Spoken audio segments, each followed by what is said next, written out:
This news is presented by Yuvan Trading Company. डिडवी टिक्कर हमीरपुर। सभी प्रकार के पावर टूल्स, इंडस्ट्रियल टूल्स और आटा चक्की इत्यादि के लिए संपर्क करें।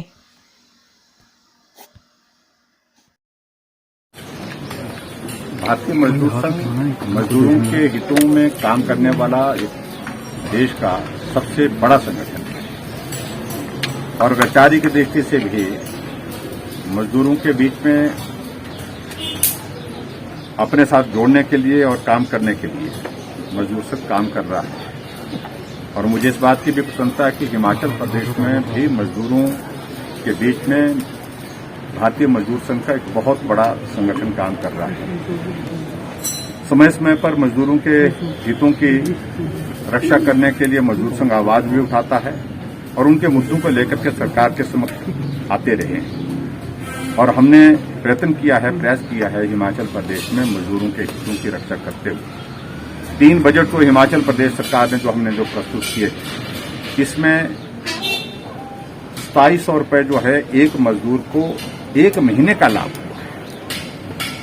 और उसी प्रकार से चाहे वो आंगनबाड़ी वर्कर्स हैं, हर बार उनकी इसमें है थोड़ा बढ़ोतरी जितने हमारे साधन हैं अपने उसके अनुरूप कर सकता। आशा वर्कर्स हैं, आंगनबाड़ी सहायिकाएं हैं, जो हमारी खिचड़ी बनाने वाले जो लोग हैं उनके लिए मिड डे मील वाले, और उसके अतिरिक्त मैं विशेष तौर से इस कोविड के संकट के दौरान जो हमने अब की बात कही थी कि हिमाचल प्रदेश में आशा वर्कर्स ने बहुत अच्छा काम किया है। जो कोविड का पहला फेज था उसमें भी जो एसीएफ है उसमें मुख्य रूप से ड्राइव उनके हाथ में था। उन्होंने बहुत मेहनत करके काम किया, अपने आप को संकट में डाल करके काम। बहुत सारी आशा वर्कर्स संक्रमित भी हुई कोविड के कारण। और फेज 2 में भी बहुत महत्वपूर्ण उन्होंने बहुत जिम्मेवारी के साथ काम किया। जो होम आइसोलेशन में लोग थे उनके हेल्थ पैरामीटर्स रिकॉर्ड करना और हम तक पहुंचाना और उनको ठीक प्रकार से गाइड करना, उसमें भी एक बहुत महत्वपूर्ण भूमिका उन्होंने की। तो उनके लिए हमने 750 रुपये की बड़ी इंक्रीज जो है पर मंथ की जो है वो जो घोषणा की थी उसका हमने उसकी नोटिफिकेशन जारी करके जो है उसकी शुरुआत कर दी है। और उसके अतिरिक्त हमने आशा वर्कर्स को पहले कोविड के दौरान 2-2 हजार रुपये महीने का भी जो है अतिरिक्त जो है उनको लाभ देने के लिए भी हमने घोषणा की। वो पैसा भी हमने जारी कर दिया है। और कुछ जगह इस बात को लेकर के आया था कि कुछ जगह पैसा नहीं पहुंचा है, कल ही हमने आदेश दे दिए हैं वो सब जगह उस प्रकार से वो पैसा पहुंचाने के लिए 2 दिन के अंदर आदेश दिए। इसके अतिरिक्त जो है मजदूर संघ जो जितने भी हमारे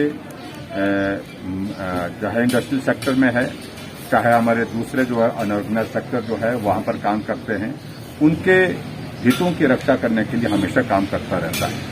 और हमने एक बात तय किया कि बहुत जल्दी एक बैठक मजदूर संघ के प्रमुख नेतृत्व के साथ हम करेंगे, जिसमें पूरा एजेंडा जो है मजदूरों से संबंधित हो हिमाचल प्रदेश में जो मदद सरकार की ओर से उसमें हो सकती है, जो उनके इश्यूज हैं उनका समाधान हो, उस दृष्टि से हम सुनिश्चित करेंगे वो बैठक हो और बैठक करके हम उससे उन मजदूरों के लिए मदद कर सकते हैं। सर, जिस तरह से प्रदेश में कोविड के मामले कल की जो नोटिफिकेशन है वो इसी बात को ध्यान में रखते हुए है कि हमारी कुछ जगह एग्जाम हो रहे हैं, कुछ जगह भर्तियां हो रही हैं हमारी अलग अलग इसमें, चाहे वो पुलिस फोर्स है, चाहे पुलिस फोर्स के अतिरिक्त जो है हमारे जो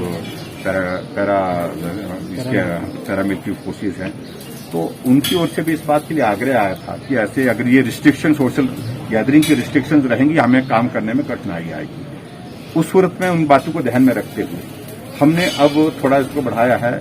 इंडोर हमने 150 की कैपेसिटी अलाउ की है और उसमें भी 150 की कैपेसिटी मैक्सिमम, और उसके बाद दूसरा जो 50% ऑफ द टोटल कैपेसिटी ये भी हमने अभी तक उसमें साथ में जोड़ के रखा। उसी तरह से आउटडोर प्रोग्राम में उसको हमने 250 तक किया है और उसमें 250 के साथ में 50% ऑफ द टोटल कैपेसिटी ऐसा करके जो है उसको अलाउ करके रखा है।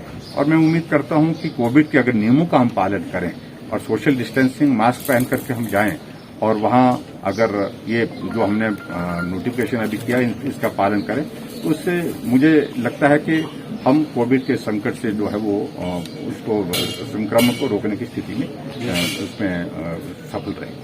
सर महंगाई ये हमारे पास सुझाव आए हैं, इन बातों को लेकर के विचार कर रहे हैं क्या किया जा सकता है। लेकिन मैं उम्मीद करता हूं कि जैसे आदरणीय प्रधानमंत्री जी ने समय समय पर कुछ कदम उठाए हैं महंगाई को रोकने के लिए, इस तरह के बहुत सारे इश्यूज ऐसे हैं जो केंद्र सरकार जो है जिन पर विचार कर रही है और प्रदेश सरकार भी विचार कर रही है। हम थोड़ा वक्त बाद इस बात को लेकर के तय करेंगे, जो सरकार की ओर से किया जा सकता है वो करने की कोशिश। सर उत्तराखंड में सर देखिए, वो एक संवैधानिक एक व्यवस्था का सम्मान करते हुए वो एक परिस्थिति वहां पर आई है। कोई भी राजनीतिक अस्थिरता का वहां पर प्रश्न ही नहीं है।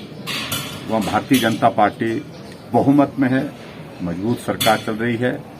बीच में मुख्यमंत्री का विधानसभा का सदस्य होना वो अनिवार्य होता है 6 महीने के अंदर। शायद उसमें ये जानकारी मिली जो हमको कि इलेक्शन कमीशन ने कहा कि अब विधानसभा के जनरल इलेक्शन के लिए उत्तराखंड के जो है वो समय 1 साल से कम है। ऐसी सूरत में किसी विधानसभा में हम उपचुनाव कराएं तो वो व्यावहारिक नहीं लग रहा है, उचित नहीं लग रहा है। इसलिए ये एक स्थिति पैदा हुई है। तो वहां पर पार्टी हाईकमान अपने आप को निर्णय सर वैक्सीनेशन को लेकर देखिए, वैक्सीन में हिमाचल प्रदेश पूरे देश भर में बेहतरीन कर रहा है।